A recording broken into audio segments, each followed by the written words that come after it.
Un des responsables de Sigma qui donne une interview dit lors de l'interview que l'APS-C n'est pas mort. Pour moi, il s'agit même du format le plus équilibré entre la taille du boîtier, la qualité et le prix. C'est exactement ce dont on va discuter dans cette vidéo. Allez, bonjour, bienvenue dans cette vidéo de conclusion de cette série APS-C contre full frame, Sony contre Fuji. Bref, j'ai essayé moi de vous aider, de vous donner les billes pour choisir qu'est-ce qui est le mieux pour vous. APS-C vs full frame, c'est en premier lieu, c'est un choix dans le niveau de votre exigence et de l'exigence que vous voulez sur le rendu de vos photos et sur la qualité de la montée en ISO, sur la dynamique. Bref, c'est un choix sur quelle est votre exigence en termes de photos. En termes de qualité d'image, on l'a vu lors du comparatif, globalement c'est à peu près kiff-kiff et il est difficile de donner un clair vainqueur jusqu'à ISO 3200. Au-delà, moi je pense que jusqu'à ISO 3200, un client ne fera pas la différence entre une image qui va venir d'un APS-C et une image qui va venir d'un full frame. Du moins je parle en piqué. Après 3200, c'est sûr qu'à ISO 6400 et ISO 12800, le full frame conserve une certaine tenue dans son piqué, là où l'APS-C fait ce qu'il peut et va garder des détails, mais va forcément voir le bruit augmenter et donc les détails un peu plus se lisser. Donc pour moi, ça va vraiment être là qu'il va y avoir une espèce de pivot qui va se faire, c'est aux alentours de ISO 3200. Le full frame, il offre plus de puissance. Il va vous offrir plus de flexibilité aussi. Et ça va vous donner plus de latitude en cas d'erreur.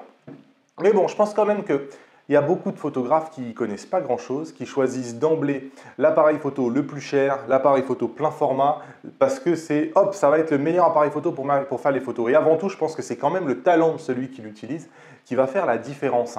Et APS-C, plein format, ça ne va pas faire une si grosse différence que ça dans les photos résultats. Vous allez pouvoir vous planter plus facilement, notamment avec un plein format, car il va falloir que vous sachiez gérer les petites profondeurs de champ et être plus fin dans le choix de l'ouverture. Vous allez avoir la tentation d'obtenir toujours le meilleur bokeh, vous savez, le bokeh ultra crémeux, et en fait de shooter toute la journée à 1.4 avec un 85 mm par exemple, et vous n'allez pas vous rendre compte que tous les shoots que vous faites à longueur de journée, vous avez les oreilles qui sont complètement floues, on est flou quasiment dès qu'on dépasse les yeux, et au final, je ne suis pas certain que le rendu il soit si génial que ça. Au lieu de ça, il est important que vous sachiez quand même les bases de la photo, que vous choisissiez l'avant-plan, que vous sachiez reculer le modèle peut-être pour laisser plus de distance entre l'arrière-plan et le sujet pour bénéficier d'un bokeh, parce que finalement, on peut aussi avoir un super bokeh sur APS-C, encore faut-il maîtriser exactement les éléments et être bon en photographie. APS-C, plein format, et bientôt, plein format, aujourd'hui c'est l'aboutissement, mais bientôt ça sera moyen format. Malgré tout, je pense que tous ces capteurs-là, ils ont forcément leurs limites. L'important, c'est de savoir quel type de photo vous souhaitez faire et surtout de savoir choisir l'outil approprié pour vous, pour votre type de photo. Je pense qu'il faut quand même commencer par toucher les limites de l'APS-C avant d'investir dans du plein format. Du plein format, c'est lourd, c'est encombrant, c'est cher, ça demande un certain investissement. Je pense qu'il est utile cet investissement-là si vraiment vous êtes déjà suffisamment à l'aise pour que votre pratique de la photo dépasse les limites que vous impose un capteur APS-C. Et je pense que déjà pour dépasser les limites d'un capteur APS-C, il faut avoir un certain niveau en photographie. Fuji, ce que j'apprécie dans Fuji, c'est qu'ils ont fait le choix finalement de l'APS-C haut de gamme. Il y a peu de constructeurs qui ont fait ce choix-là. Fuji, c'est le seul constructeur à dire, moi, je vais mettre 100% de mon énergie dans le développement de la gamme APS-C. Je vais mettre toutes les fonctionnalités possibles et imaginables dans l'APS-C. Je vais construire une gamme d'optiques APS-C de grande qualité et je vais y mettre vraiment beaucoup d'énergie et d'ardeur. La plupart des constructeurs vont avoir une gamme APS-C et full frame et souvent l'APS-C est un peu le parent pauvre du plein format puisque toutes les fonctionnalités les plus avancées, on les met dans les pleins formats, puisqu'ils sont plus chers et que le constructeur a plutôt envie de vendre du plein format. Toutes les forces, pareil, pour construire des optiques sont plutôt mises aux alentours du plein format. Et donc, forcément, on finit par privilégier le plein format. Je pense que Fuji a fait ce choix-là qui est intéressant, un peu comme Panasonic jusqu'à l'annonce du développement de leur gamme full frame avait mis toutes ses forces pour construire quelque chose, un écosystème vraiment très intéressant en 4 tiers. Je pense que voilà, aujourd'hui en APS-C, la meilleure des marques et la marque la plus haut de gamme, c'est Fuji, quoi. Et c'est pour ça, moi personnellement, que j'avais choisi Fuji après avoir décidé de repasser du full frame où j'étais en APS-C. Bref, en tout cas pour moi, en APS-C, Fuji, c'est à peu près la seule chose qui se rapproche du plein format. Les deux constructeurs, de toute façon, bénéficient tous les deux d'une gamme large d'optiques qui sont tous les deux de grande qualité. Le piqué sera probablement meilleur chez Sony sur les optiques haut de gamme qui vont être capables de résoudre des résolutions de 45 millions de pixels. Donc c'est sûr que chez Sony, il n'y a pas de question à se poser. Vous avez des optiques d'une très très grande qualité.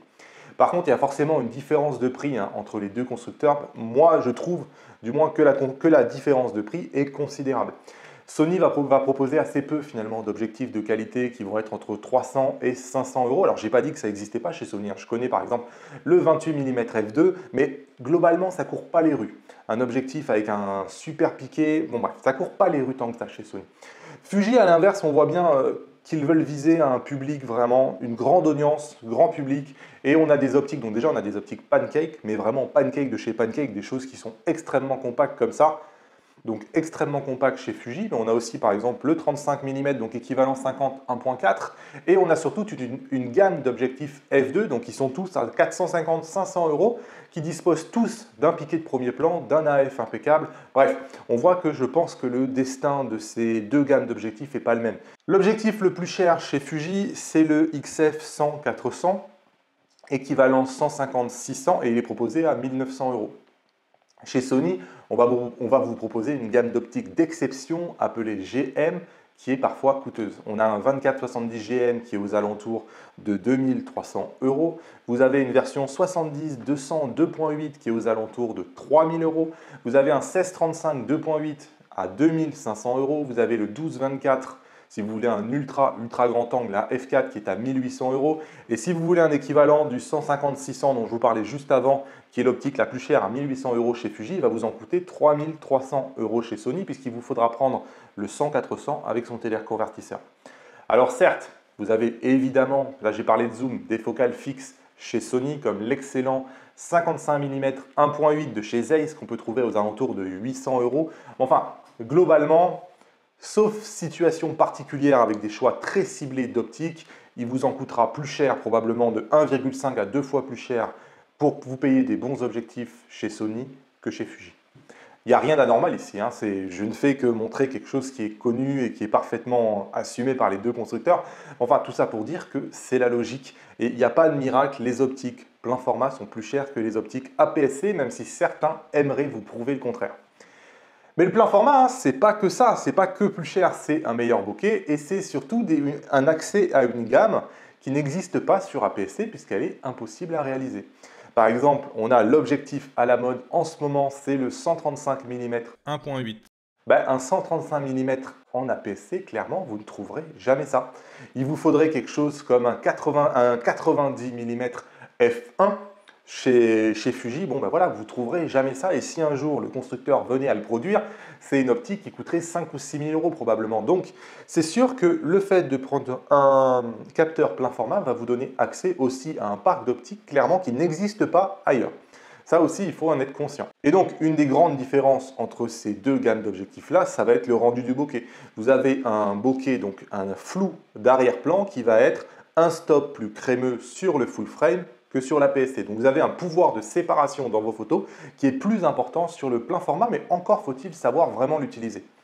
Bref, plus cher, plus lourd, plus encombrant, plus qualitatif, meilleur rendu, c'est globalement la réalité entre APS-C et plein format. Et quand je vous parlais de compromis, on est vraiment en plein dedans. APS-C vs plein format, c'est choisir son compromis dans les critères dont on vient de parler. Donc encombrement, poids, prix, bokeh et piqué.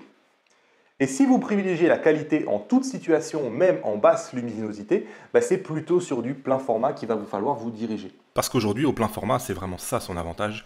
Et à mon sens, le seul avantage, c'est la qualité d'image à 6400 et à 12800 ISO. Si vous prenez d'habitude les photos plutôt en dessous de ça, franchement, je vous défie vraiment de trouver une énorme différence de piqué. Il n'y en a tout simplement pas. Et revenons un instant sur la notion de APS-C haut de gamme. En fait, ce que j'entends là-dessus, et il y a énormément de gens dans les commentaires des précédentes vidéos qui ont été étonnés, c'est que effectivement, on voit beaucoup de gens, vous allez lire beaucoup de choses sur Internet, de gens qui sont passés de l'APS-C l'APS-C au plein format et qui ont vu une grosse différence, notamment en dynamique. C'est quelque chose qui est énormément revenu dans les commentaires. Je veux juste vous montrer un truc. J'ai quelqu'un qui m'a parlé du Canon qui était passé d'un APS-C, le Canon EOS 700D. Regardez la différence de dynamique entre un Canon et un Fuji. C'est simple, c'est absolument énorme. Il y a plus de 2 stops de dynamique d'écart entre ces deux modèles. Bref, tout ça pour dire que je vais juste vous montrer le dernier hybride Canon, un hybride qui est sorti là il y a quelques jours, donc qui est un hybride plein format. Je vais vous le mettre sur la courbe, EOS R, voilà. Voilà la différence aujourd'hui entre un Fuji et le dernier hybride Canon plein format. Hop, je ne sais pas si vous savez la lire, on a 10,3 stops de dynamique sur le Fuji, et vous avez 10,6 stops de dynamique sur le Canon. Donc on a 0,3, un tiers de stop. Mais un tiers de stop, vous ne le verrez jamais de la vie sur vos photos. Donc tout ça pour dire qu'effectivement, oui, si vous êtes chez Fuji, la différence, elle n'est pas tant que ça. C'est pour ça que je dis que le Fuji est l'APS-C qui va se rapprocher le plus sur le marché d'un plein format, tout simplement parce que les performances Fuji sont haut de gamme. Elles sont haut de gamme aussi bien en dynamique, et en plus, chez Fuji, on me parle souvent effectivement du piqué en APS-C, et on me dit oui, en APS-C, on n'est pas capable d'avoir un piqué suffisant sur les bords. C'est vrai si vous êtes chez Canon, c'est vrai si vous êtes chez Nikon, si vous êtes chez Fuji, c'est pas si évident que ça, hein. Moi, ça commence à faire un paquet de photos que je compare entre mon Fuji et mon Sony. Je peux vous assurer qu'avec les objectifs de très grande qualité qu'a sorti Fuji, encore une fois APS-C haut de gamme, je peux vous assurer que mes bords, ils sont très très loin d'être flous, et je vois pas tant de différence que ça avec un plein format. Parlons de l'autofocus. J'entends beaucoup que pour avoir le meilleur autofocus, il faut un capteur plein format. Et j'ai envie de vous dire, quel est le rapport? Ça n'a aucun rapport, c'est faux. Tout simplement, aujourd'hui, les constructeurs réservent leurs plus gros processeurs et les meilleures performances à leur boîtier plein format parce que c'est ce qu'ils ont envie de vendre. Mais Fuji, n'ayant pas de boîtier plein format, peut se permettre de mettre dans ses boîtiers APS-C toutes les technologies. Et on se rend compte que, en tout cas, moi, c'est ce que j'ai constaté lors de mes tests que je vous ai montré lors de la première vidéo. J'avais moins de déchets avec mon Fuji X-T3 qu'avec mon Sony A7 III. Et ce week-end, le plus gros youtubeur photo au monde a fait un grand comparatif des hybrides avec que des pleins formats Canon, Nikon, tous les pleins formats Sony, et le seul APS-C de son comparatif, le seul crédible je pense, face à ces pleins formats, c'est le Fujifilm X-T3, et aux surprises finalement, il conclut exactement la même chose que moi, il conclut le Fuji X-T3 a le meilleur autofocus, a le meilleur suivi par rapport au Canon, à l'hybride Canon, à l'hybride Sony, au A7 III et au A7 R3.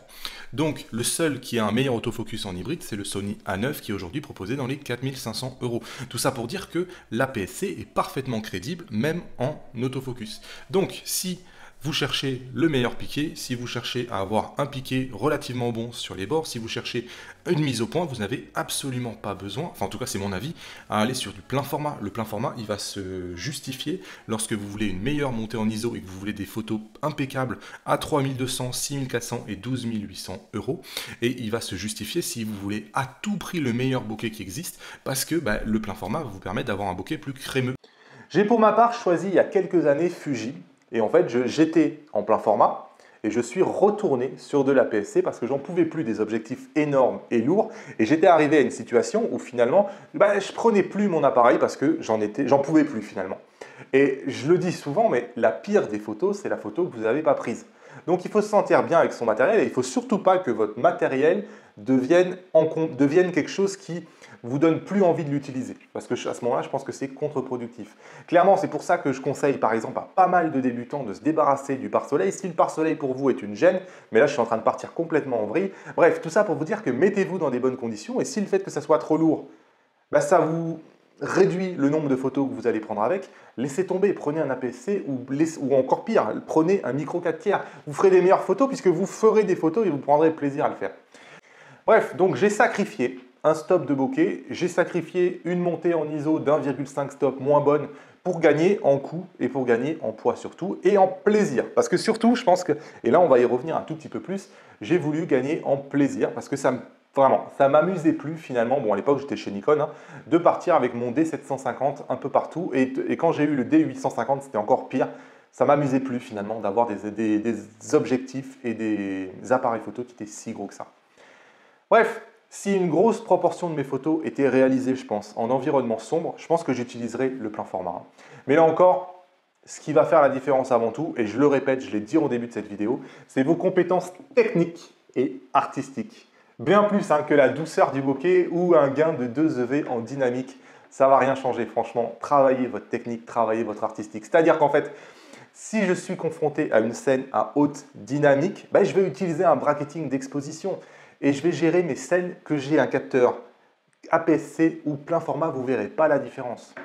De même, si je suis de nuit, je vais faire une pause longue, je vais éviter de monter en ISO, je vais utiliser des techniques d'empilage pour réduire le bruit. Bref, il y a plein de techniques aujourd'hui qui sont mises à votre disposition qui vont permettre de réduire la différence entre un APS-C et un full frame, même dans des situations qui sont extrêmes. Il y a plein de possibilités à votre disposition.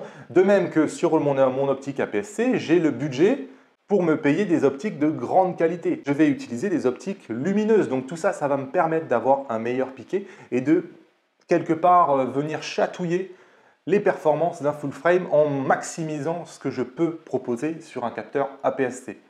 Bref, tout ça pour vous dire que, évidemment, si vous allez sur du plein format et que vous avez vraiment le budget, vous allez voir la différence. Mais il va falloir vraiment y consacrer quand même un budget avant de réellement pouvoir sentir la différence. Au final, je vais vous conseiller en conclusion de cette vidéo d'essayer avant de choisir et surtout de garder en tête que c'est le travail de composition et surtout travailler votre œil de photographe pour détecter les scènes intéressantes et c'est ça qui va faire des photos géniales.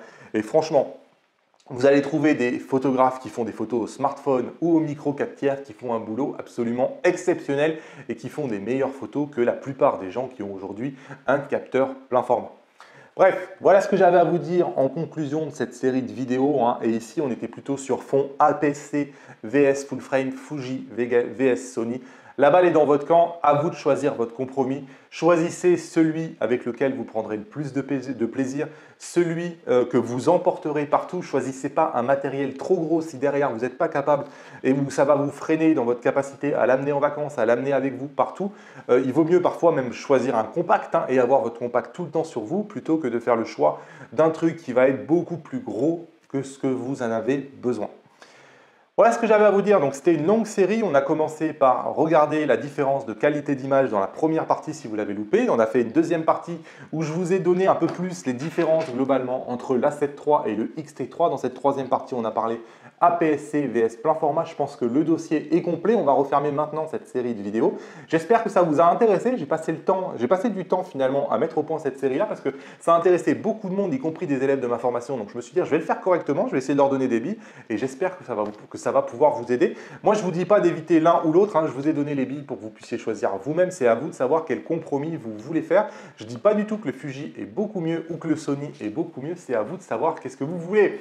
Voilà, en complément de cette vidéo, si vous êtes chez Fuji, vous avez le guide de démarrage du fugiste débutant ici. Dites-moi en commentaire qu'est-ce que vous avez pensé de cette série de vidéos. Est-ce que vous avez appris des choses? Est-ce qu'il y a des choses que vous avez réalisées? Est-ce que vous êtes choqué par certaines choses avec lesquelles vous n'êtes pas du tout d'accord? C'est évident qu'avec un comparatif aussi complexe que ce que je viens de faire ici, il y a forcément des biais et forcément des sensibilités différentes à droite et à gauche. Il y en a d'autres qui vont me dire qu'ils préfèrent 1000 fois l'ergonomie du Sony avec les molettes et l'ergonomie réflexe que l'ergonomie Fuji avec des molettes partout qui font du bruit. Ça ne me pose pas de problème, je suis parfaitement capable de l'entendre et de le comprendre surtout. Bref, voilà, c'est l'heure de finir. Merci d'avoir suivi cette vidéo et je vous retrouve bientôt dans une nouvelle vidéo. Salut!